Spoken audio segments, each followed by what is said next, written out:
What's up, YouTube Combat here, and today I want to talk about one of the biggest bogus theories that is gaining a lot of steam on the internet, and I don't know if it's one giant troll job or if people actually believe this, but it's the flat earth theory.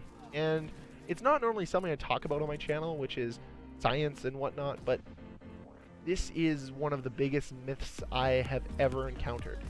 Now, the people who believe in this conspiracy theory that the earth is flat, not round, believe that it has been part of the government's plan to make us believe the earth is round when it indeed is flat.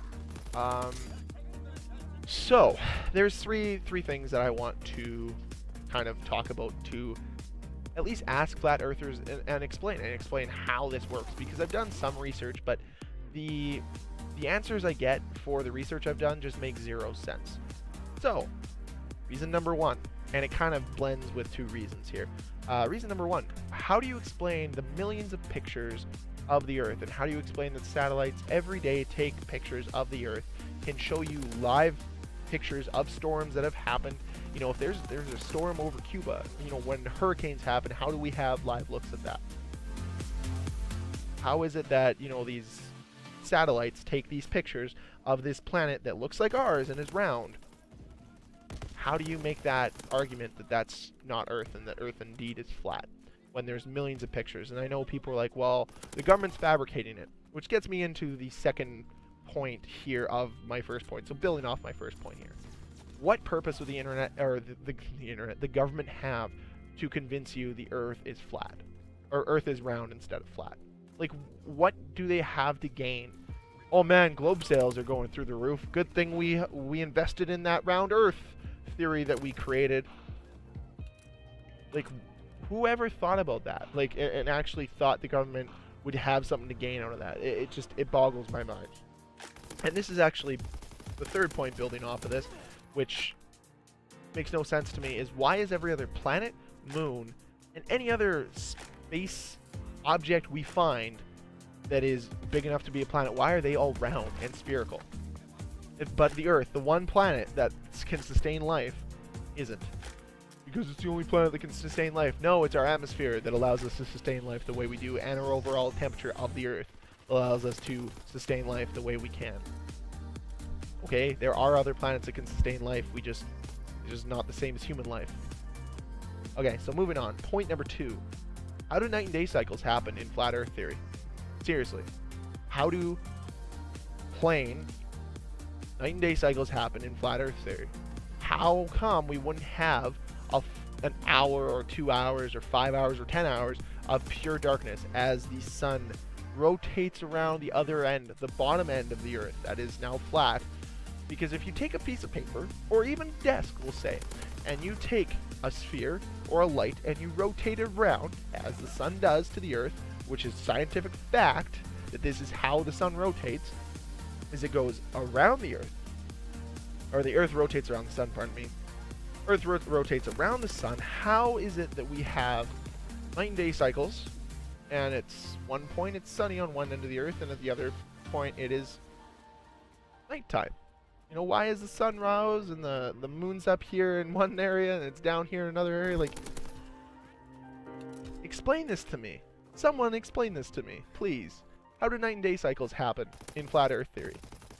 Because they wouldn't. That's the thing. You wouldn't have it either be strict, this is how long the sun's for, or it wouldn't be, because, you know, seasons and solstices, those occur as well because our Earth is round.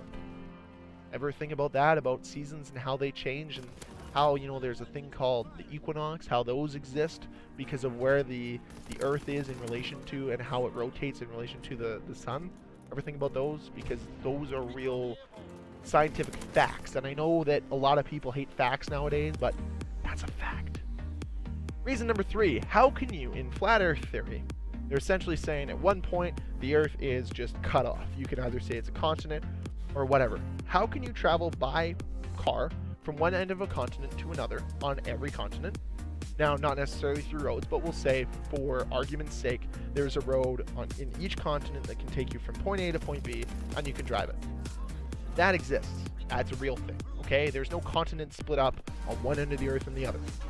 How come you can travel by boat from one end of the ocean, and this is all laterally, okay? Sorry, I lost my train of thought because this is just such a stupid topic. How can you travel from one end of the ocean to the other end, so one landmass to another, across the ocean, without ever falling off? Because Christopher Columbus tested this theory back in the 1400s and willy-nilly discovered the greatest country ever, America, until about like 5 years ago when there became a bunch of PC people and people that decided the Earth was flat. Like, we debunked this 500 years ago or 600 years ago. Why are we going back to it? Explain this to me. Like, we are smart enough people to realize the Earth is actually round. So I'd love for people to explain to me what purpose the government would have behind creating a flat Earth, how 9-day cycles happen in flat Earth theory, how they got all those pictures, those millions and millions of pictures of this planet that apparently doesn't exist, that's round. And also, how do you travel from each continent from one end to the other, and from each water mass from one end to the other laterally, with there being a flat Earth? Because it doesn't compute. I can't make my brain think that because it's so stupid and defies everything I've learned from shapes from growing up. Because I think of squares even, and it just doesn't compute with me. There'd be sharp edges. And don't say, well, I can't see the atmosphere, or I can't see the curvature of the Earth. The Earth is big, stupid. Earth is a big, round sphere. Just because you can't see the curvature of it does not mean it doesn't exist. Thank you guys very much for watching. Please hit that like button if you enjoyed the video. If you want to see more videos from me, hit that subscribe button. And until next time, guys, Combat signing off. Peace.